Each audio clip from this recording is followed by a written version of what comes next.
ating first stop, ang bayan ng Candaba sa Pampanga. Kilala ang kanilang bayan sa malawak nitong latian na tinatawag na Candaba Swamp. Isa sa pinakamalaking freshwater wetlands sa gitnang Luzon.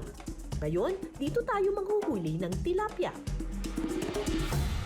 Noong panahong wala pang mga refrigerator, may paraang ginagawa ang ating mga ninuno para ma-preserve nila yung pagkain. Ang tawag dito ay proseso ng fermentation o pagbuburo. Dito sa Candaba, Pampanga, sikat na sikat dito yung burong isda. Minsan dalag, minsan hito, at minsan tilapia. Andito ako ngayon sa isang lugar, palaisdaan, kung saan marami daw tilapia. Kuya Joseph, marami bang tilapia? Marami po. Marami? Oo. Ngayong gabi sa Pinasarap, buro ang ating itatampok. At syempre, hindi pwedeng buro lang. Kailangan may lusong. Let's go! Okay po. Ito po si Joseph. Mangingisda po siya dito. Okay. Ay, lumiit na. Kanina malaki to ah. Ano gagawin natin, kuya? Ipunin. Iipunin na natin. Sa paghuli ng tilapia, kailangang hatakin ng net papunta sa mga fish cage na nasa gilid ng fish pond. Hatak! May gumagalaw sa ilalim. Dapo yan ang mga tilapia. Ano ito? Sila lang kayo Nasaan na? Ayun na, nagtatalunan. Nandito na po dyan sa loob. Ah, laki ng nahuli oh!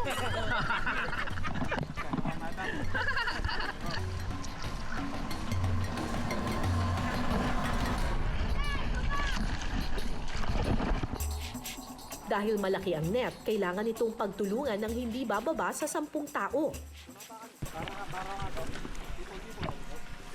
Ipon! May umakalo dito sa paa ko. May mga isda. Teka, nasan na yung mga isda? Pasok kayo doon. Papasok tayo dyan sa fish cage?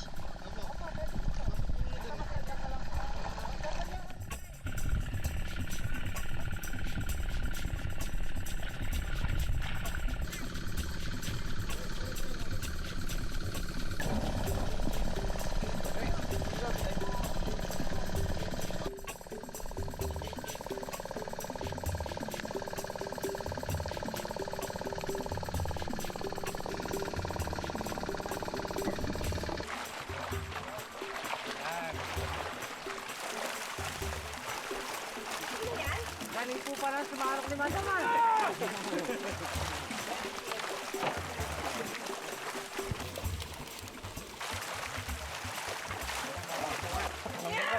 Oh, kita. Malaglag!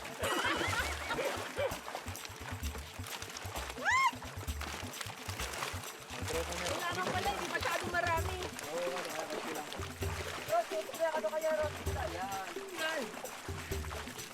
Okay.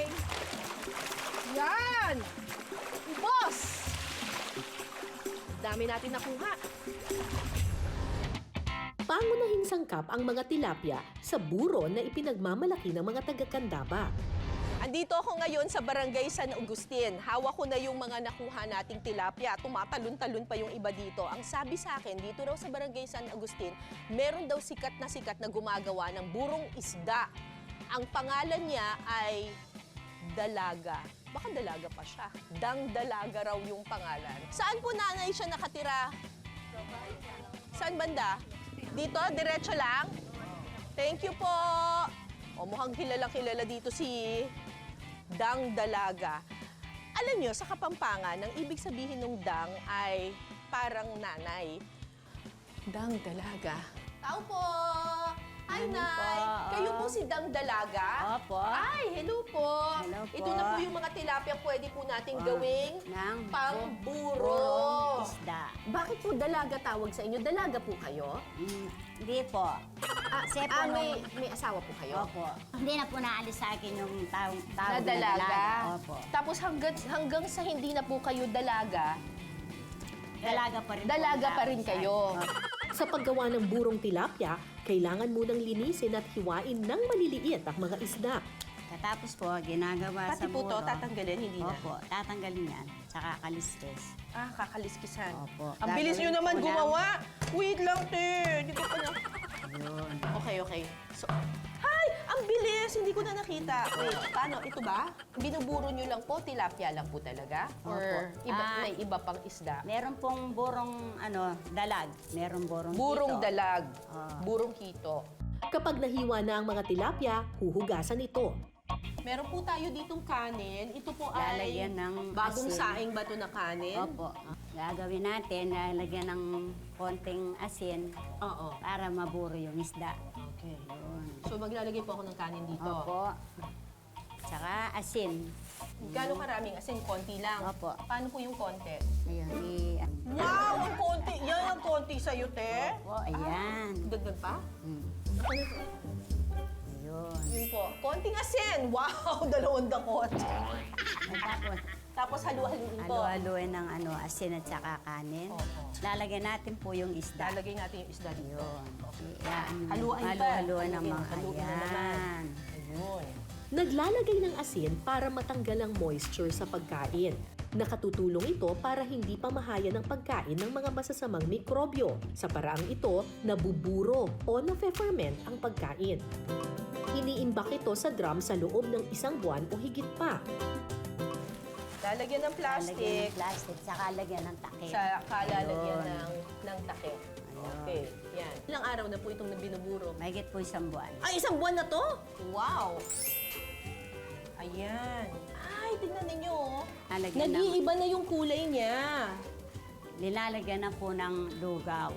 Anong lugaw? Yung malambot na kanin. Lalagyan na ng malambot na O, kanin. para yan. po maibenta mo na. 2 araw, nakababad sa lugaw, pwede na pong ibenta. Medyo may asim, ano? Hmm. May asim-asim. O, kailangan po may asin talaga. Perfect daw ang buro kapag ginisa. Lalo na kapag ipinares sa pritong isda at sariwang gulay. May ulam ng swak sa panlasa. Ipiprito ang mga tilapia. Siyempre, kung may oras lang kami magpabaga, mag-iihaw Oo, tayo masarap sana. yun, Mas oo. masarap, ano? Opo. Pero prito-prito muna tayo ngayon. Wow, ang galing. Sabay nyo lang din ano ah. Hindi ko na pinaghiwalay. Hindi nyo na pinaghiwalay. Masisira yung ano niya. Eksperto kayo ah. Ganda ng pagkakaluto.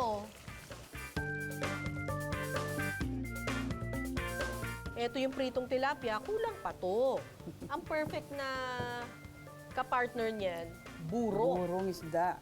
Sa isa pang kawali, igigisa ang luya, bawang, sibuyas, at kamatis. Ma'am, pwede na po natin lagay yung... Ilalagay ng buro? Opo.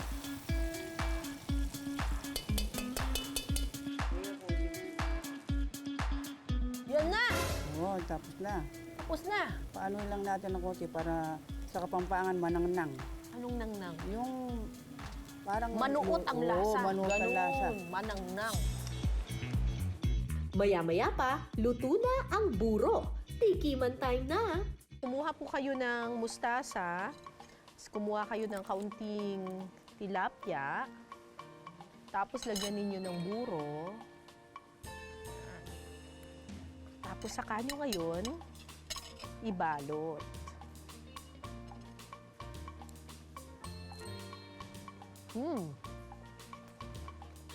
Sarap!